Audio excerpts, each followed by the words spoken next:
Hey guys, I'm back again. Another video, classroom video at that. We're about to do another breakdown of the media day. This one's for Pat Will. So let's get it started. Person with you and just talk us through the unfortunate setback you had and how it happened and when you think you might be able to return. Again, I don't know. They got to fix this, but you know, coming in halfway between the question being asked, it's whatever. From that. Um, Pretty much, just kind of like I said, just going through, practice or, just workouts, and I landed on somebody's foot.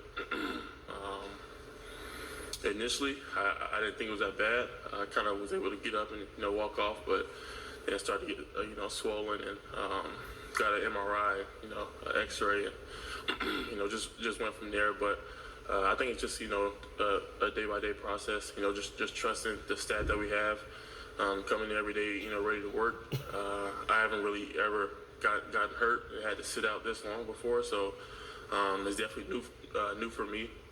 Something that I don't want to get used to, for sure. But I think it's a different challenge for sure. Just learning how to come in every day and work on something other than the court. I think this summer, me, but as well as our coaching staff and the rest of the players, we've got accustomed to coming in every day and working on our game and just becoming better on the court.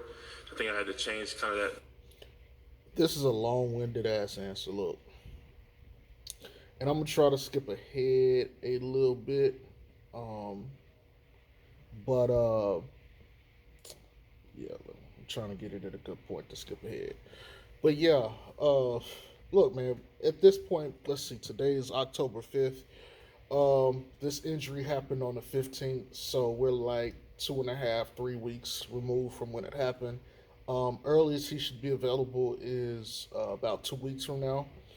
Um, Latest is like right at the end of the month. So the fact that he was able to get up and didn't think much of it until later when it swelled up tells that it really wasn't as severe as it was being made out to be.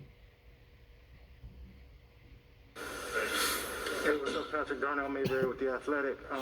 I'm curious to know, we talked a lot at Summer League about how your role there wasn't going to be what it is here this season. How do you go about figuring out your role with these new pieces while you're trying to fit in with them and play alongside them, but also develop and grow your game at the same time? Really, that's on BD. BD's supposed to sit there and tell him, hey, look, man, this is what we expect of you. You know what I'm saying? The only thing that he really needs to work on is, I guess, the chemistry. And that's, with him not being able to participate in training camp, he's going to have to develop that on the fly. And quite frankly, I would be interested to see if Billy Donovan rushes him back into the starting lineup, especially if the starters and stuff get off to a hot start. Depends on if he's coming back in the beginning, before season starts or after. But if he's coming back after and the starters and whoever they insert is doing well, it'd be interesting to see if Billy Donovan says, hold on, we're going to pull you off the bench slowly and get you going, and then we'll put you back in the starting lineup once we know you haven't disrupted the chemistry of what we already got going. Um, and honestly, I would think that would probably be what's best for him and the team if the team is off to a smoking hot start, assuming he doesn't play. But we just lost. I'm trying to remember the guy's name. Derrick Jones Jr. and Tony Bradley both got hurt yesterday, so I don't think that's going to happen. They're going to want to put him back on the court as soon as possible. I think when what's good for the team is what's good for me. I think winning definitely solves everything. Everybody's role is perfect. When you're winning and when things are going good. I think training camp definitely. That ain't true. Kyrie Irving was not happy with his role next to LeBron, and people are gonna be like, "Well, Kyrie's a weirdo. He didn't look." Kyrie was winning. They got to the finals, even if they lost, and he wasn't happy with that shit. He wanted a whole different. He wanted to try something different. He wanted to do more. So that shit ain't true. I think start tomorrow. Training camp definitely will be a big part of that, a big insight into that. That'll kind of be our first, practice all together. So it's kind of hard to say. The season hasn't started yet. Like I said, we haven't had any real practices together. Hadn't played any real games together. So I'm just ready for whatever. Kind of like I said last year, I'm just trying to help this team win. We added some pieces, of course, so some really, really, really good pieces. So I'm excited for that. But I mean, that doesn't change the goal for me, which is to help this team win. Do anything that I can to help us win. Yes, they added some really good pieces, but he emphasized how good they were. That's a self-reflection thing. He's comparing those guys to himself. Like, these guys are really, really good. Like, Lonzo's really, really good. DeMar's really, really good. Caruso's really, really good. You know, to that, I would say, hey, Pat, well, keep your head up, man. Like, don't think of them as being better than you. Think of them as being, on par with you, or you being on par with them, and keep working at your game, because it will shine through in the end. Hey, Patrick, Mark Shanowski, ABC7.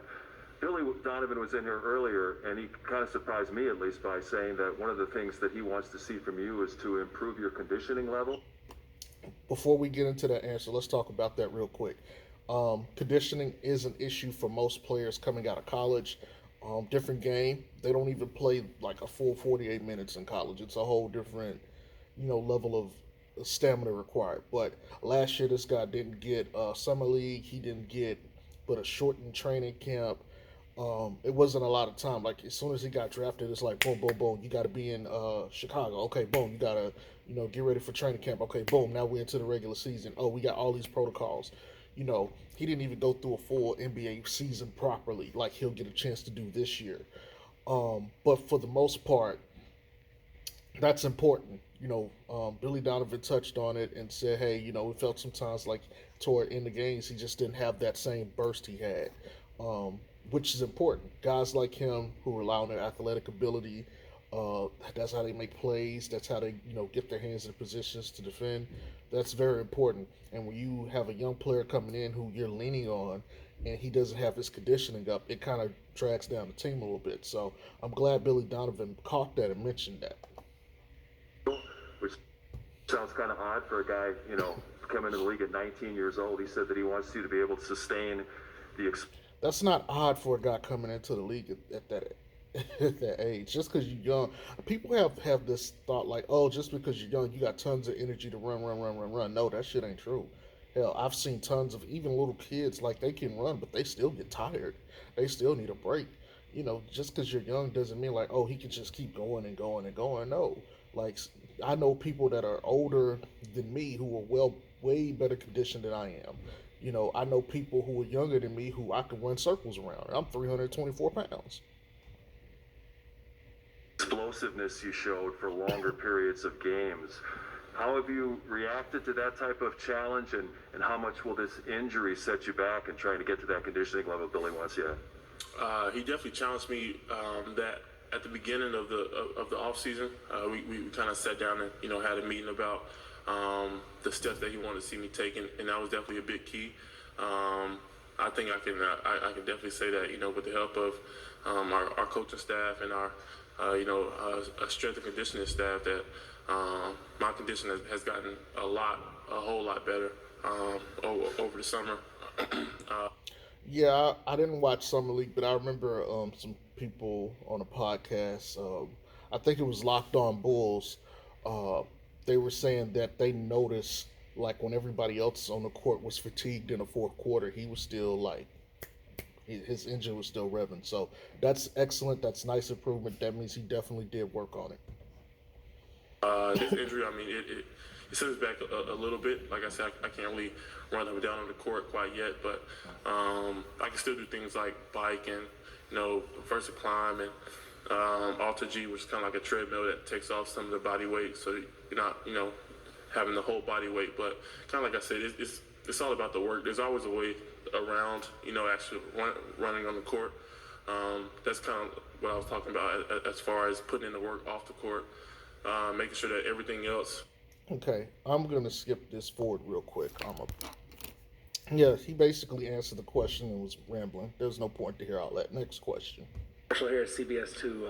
Obviously, last year was a different season for everyone, but just coming into the NBA had to be somewhat of a whirlwind for you. Where are you now in terms of, outside of this injury specifically, in terms of your mindset and understanding what, I guess, the NBA life is? I actually like that question because it takes into consideration the fact where he is compared to his teammates, and it also takes into effect the circumstances of the last NBA season. So I really like this question from I didn't catch the guy's name, but it was a very good question to ask.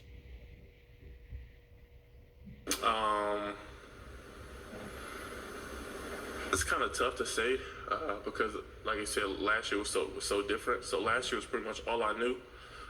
So for I'm gonna fast forward this, and I'll catch y'all on the other side. Essentially, his answer was gonna be, or was, "Hey, look, all I knew was what happened last year. I'm gonna do what I did last year, and if I have any questions, I'll ask my peers, my teammates who've done this before." We didn't need to listen to the rest of that just to hear that answer. Yeah, Patrick, I wanted to ask you about Kobe. I know you guys are cool. He's had a tough summer with the injury, and then they bring in a lot of guards. How have you? Speaking of Kobe, let's talk about this, man. How does it feel to, like, you get drafted, number 6 overall? So there's expectations there, and if I'm not mistaken, he started most of his rookie year. And then last year, he was kind of in and out of the lineup, from starting to coming off the bench. But now he's got to adjust to, hey, he's coming off an injury where he couldn't do a whole lot. But he's coming off an injury, and now you got all these monsters that just joined the team. And so now you went from, hey, I could possibly be a starter, to, oh, you definitely not starting. Like, that's got to be an incredible shock to a young player, especially one who got drafted high. And hopefully he's made it the right stuff, the good stuff, where it's like, hey, I'm going to take this opportunity and become the best player that I can be for this team, be it in the starting lineup or off the bench. But let's hear what Pat's answer is. You tried to kind of help him through this summer, and what's he been like? I think I know the answer, what's he been like, but how have you tried to help him through what's been a tough summer? One thing about Kobe that I can honestly attest to and really look up to, that he doesn't let anything kind of bother him. You can never tell. I saw last game, whether he had a good game or bad game, still comes in the gym, still with the same mindset, still with the same energy. As you can tell, he's a very, very, very, very energetic person, and with the injury, it can kind of be tough, especially in the summer when you want to work out, you want to get on the court, get some shots up, and he couldn't. So I know it was draining for him, but he didn't let it, he didn't let anybody see it. Me and him kind of have a relationship to where he can tell me anything. He knows that, and I can tell him anything. So we've kind of had those conversations about this season, just trusting the process and trusting his rehab, and not trying to come back too early, or not trying to sneak and get shots up, things like that, because I know he wants to. But I can say that he doesn't let anything. Couple things here. One, he mentioned he didn't, Kobe didn't want people to see him a certain way while he was injured. That's kind of telling, because that means he probably had some breakdowns with Pat, which means there's definitely a connection there. And then, like he just said, the sneaking, getting shots up, I promise you, he got a couple of shots up somewhere. He wasn't just sitting around. He took some shots. Anything really bother him? He's taking his rehab pretty much, as hard as I've seen him, work on the court. He's taking, the same approach off the court, and that's kind of made it easier on me, with my ankle, because he's been out way longer, than I have. So seeing how he went about that all summer kind of, made it easy for me to, go about my rehab and, handle business for, off the court. Patrick, Rob Schaefer, NBC Sports Chicago. Towards the end of last season and then through Summer League, we talked to you a lot about your offensive game. Defensively and on the glass, it seems like you're going to be relied upon a lot this year, sliding up to the 4 with the front court being a little bit undersized. Billy talked about that a little bit. How much responsibility do you feel when you do get back to even take your game to another level than it was last year, defensively and rebounding? Okay, let me say this. I was adamant, and I still am, on him not starting because of this very question. I don't want that added pressure on a young player. I think, or what I would like to see is for him to basically come in and just try to make an impact the best way he can. Okay, don't try to have these lofty expectations. Just come in and play your game and don't worry about the rest. If we would have had a vet who's maybe a little bit taller, stronger that can come in and start, I think it would have took some of that off of him and then he could still develop. He don't have that extra pressure to be good because I promise you, if everybody else on the team is playing good and he's not, they're going to start blaming him. And you don't want that when you're a young player. Some of these fan bases, as we've seen with Philly, are relentless and they're ruthless. I don't think any young player in any sport should have to deal with that. I think that just comes with reps. Of course, I had a full season under my belt guarding some of the best players in the league. So just having those reps, just having that the mentality that I've kind of done this before. Obviously, it's going to be different. Every game's different. Every season's going to be different. But just having those reps, I think that helps a lot. And then having guys that can also defend, like Lonzo and Zach. I think Zach showed really a lot in with the Olympics that he can really defend when he wants to, and When he wants to. he is one of the best defenders I think in his league. Of course, DeMar. We have a lot of really good defenders on this team, so I don't think it all boils down to me. But I'm definitely ready to do my part defensively on the boards. Just kind of like what I said earlier. Anything this team needs me to do, to win, I'm all for it. Speaking of which, I've seen some pictures of him next to DeRozan. He don't look 2 inches taller than DeRozan. I'm sorry. He still looks 6'7" to me, but we'll see. Patrick, before the injury, how did your summer go? Were there things you're trying to work on? Do you think there's things you got better at?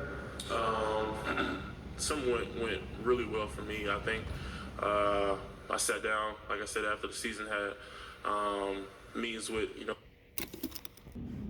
I didn't want to hear all that spiel for what he had to say. Look, the thing to take away from that is he mentioned that he also went to his teammates for what he should work on too.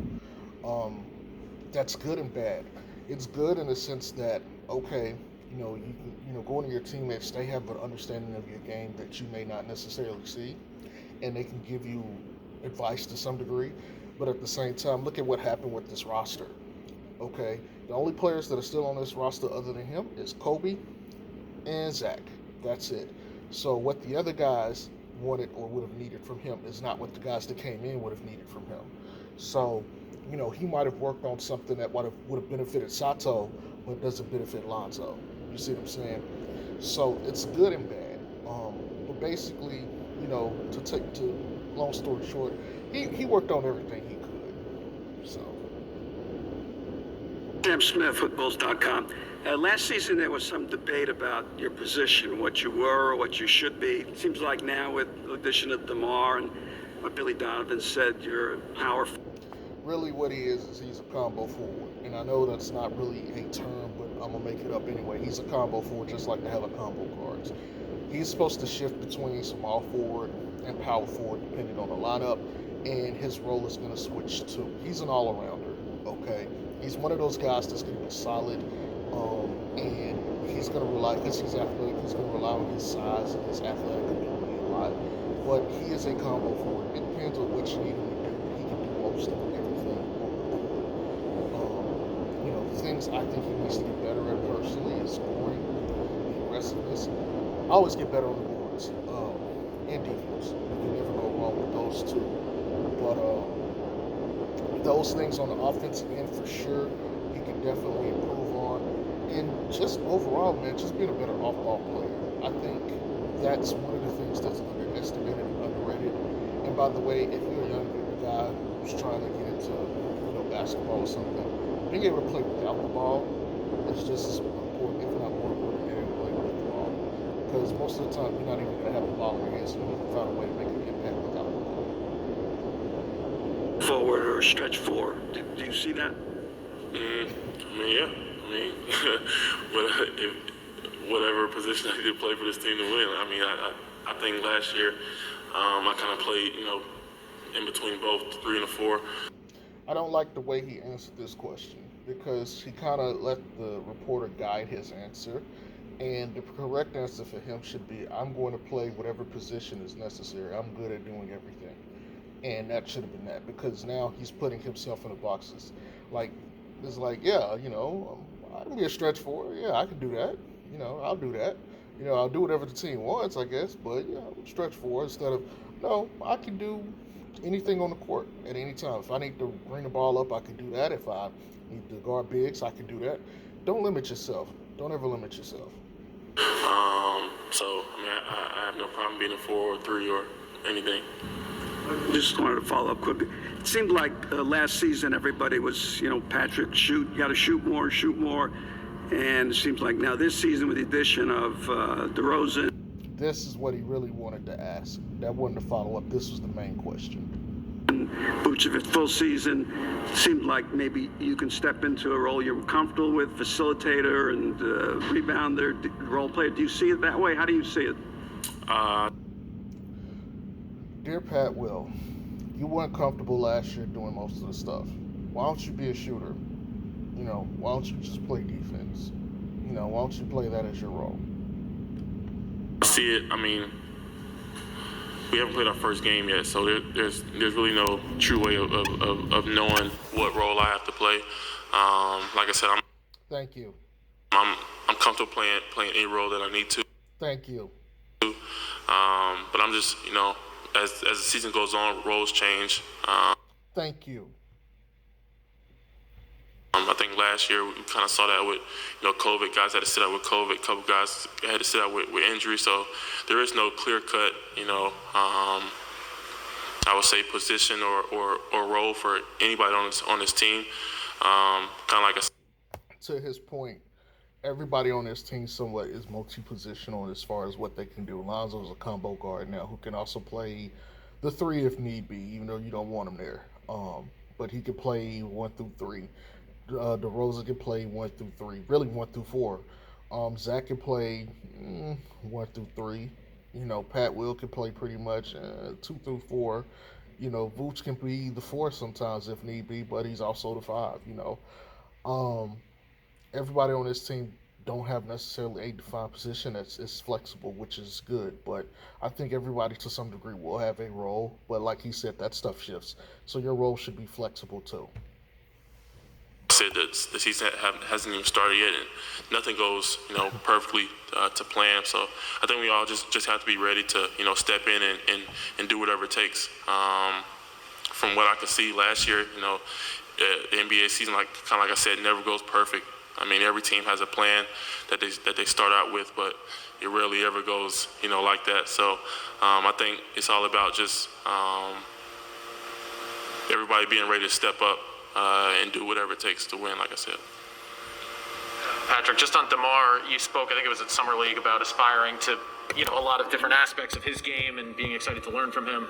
Now that you've started to get to know him a little bit and work with him, what has that been like, and have you learned anything about DeMar being his teammate that maybe you had seen from the outside and kind of looked up to but didn't know as intimately before? I learned a couple things about him. I was about to say, like what?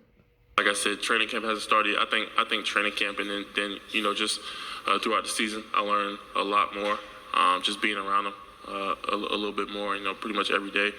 But from what I can see, I mean, he's the things that he does in the game is exactly what he does in practice. Exactly what. That's important too. Like I said the other day, repetition, that matters. What he does in pickup. He's just meticulous about. Get to his spots, doing. Speaking of which, you could tell he's very meticulous, because for DeRozan to be shooting 50% guard and having like 2 and 3 guys on him in mid-range and just scoring on him at an elite level, he has to be pretty meticulous. He is very researched on his position. He knows what he can and cannot do, and that's important. Doing what he's comfortable doing, you're not going to speed him up. You're not going to get him out of his comfort zone. I think that's something that I could definitely learn from. He knows where you're damn sure not gonna get him out of his comfort zone because he's shooting 50% from mid range. You can't stop him. Where his spots are, he gets to those spots, and if he's not comfortable, then he gets off of it. He's okay playing off the ball as well, and I think that's going to be Important for high level players. Got to be able to play off the ball. big for me in my future, but also for our team. So I'm just.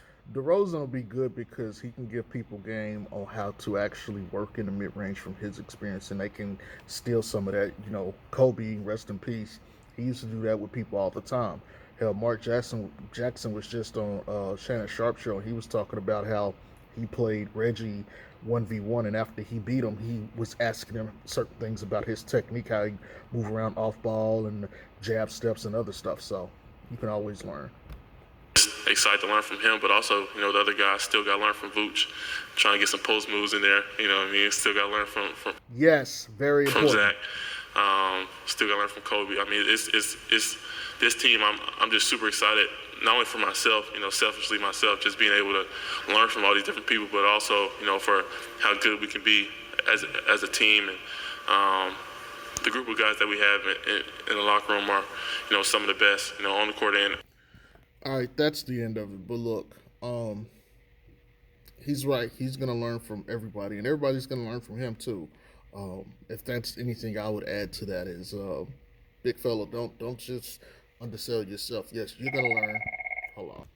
Sorry about that. My boss was calling me for a job to go do, but right on time because I just finished this video. But yeah, hey, big fella, we're gonna be dependent on you this season. Don't sweat it. You got a lot to learn, and they got a lot to learn from you too. So always keep yourselves on their level. But anyway, that's all I got. Comment down below. Let me know how you like the video. Peace.